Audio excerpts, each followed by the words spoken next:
And as far as somebody saying they're Wahhabi, that's haram to even say that. Do you know why? Who knows it's wrong to say that? Why? Why? That's the name of Allah. Al-Wahhab. Is it? Is that the name of Allah? Do you not remember I was just talking about in another section, don't make fun of Allah's names? And you're calling somebody a Wahhabi? You can't say it about yourself, and you cannot say it about somebody else. Because it's Allah's name. Don't play with it. And by the way, the people who played with that were the enemies of somebody, but they didn't want to call him by his name, his followers by his name, so they called it by his father's name. His name, he lived 270 years ago, his name was Muhammad ibn Abdul Wahhab. But they don't call him Abdul Wahhabis, or bin Abdul Wahhabis, or Mohammedans, because they know you could catch them in what they're saying. But these were the enemies to this particular scholar and his teachings.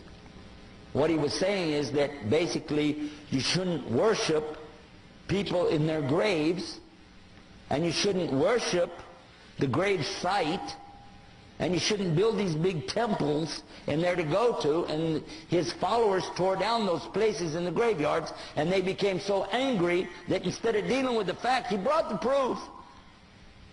But they didn't like it, so they insulted him, and they wrote books against him. Because it messed up their Sufi tariqas. Okay? So they did that, and they lied, and they keep on lying until today. But I've read his books. He's got the best book I ever read, translated to English, on Tawheed, and it's called Kitab al-Tawheed. How many of you heard about it? Did you find anything wrong in it? He quoted the book of Allah.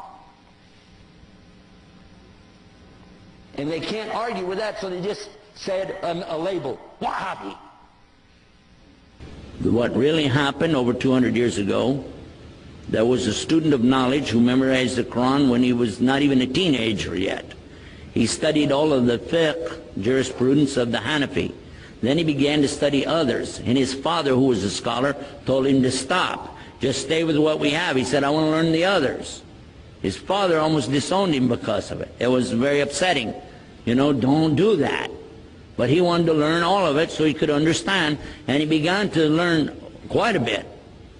He became convinced that he needed to learn more, and he discovered through this learning that the people of his time were making a grave mistake. I use the right word too, because they were worshiping at graves. They were literally going to graves and calling upon dead people to help them. Righteous people, good people.